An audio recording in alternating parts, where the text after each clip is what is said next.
আলোচনা চলছিল বেশ কিছুদিন ধরেই অস্ট্রেলিয়ার এ লিগের গত 5 বারের মধ্যে 4 বারের সোনার বুট বিজয়ী জেমি ম্যাকলরেন মোহনবাগানে সই করবেন কিনা তা নিয়ে সমর্থকদের মধ্যে জল্পনা ছিল তুঙ্গে। অবশেষে সুখবর, মোহনবাগান সচিব দেবাশিস দত্ত জানিয়ে দিলেন আগামী মরশুমে মোহনবাগানেই খেলবেন Jamie McLaren.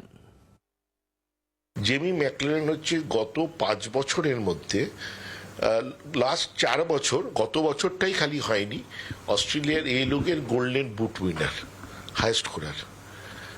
Is one of the greatest striker. অস্ট্রেলিয়ায় খেলছে, অস্ট্রেলিয়ার তো বিশ্বকাপার মানে রেগুলারের বিশ্বকাপার। তো আমরা তার সঙ্গে কথাবার্তা ফাইনাল হয়ে গেছে এবং আমি আশা করছি কিছুদিনের মধ্যেই সিদ্ধান্ত ঘোষণা করবে। এবং মোহনবাগান জনতা জানে যে মোহনবাগান যাকে চেষ্টা করে তাকেই পায়। তো সেই জন্য ম্যাকলরেনকেও আমরা চেষ্টা করেছি, মোহনবাগানেই ম্যাকলরেন খেলবে।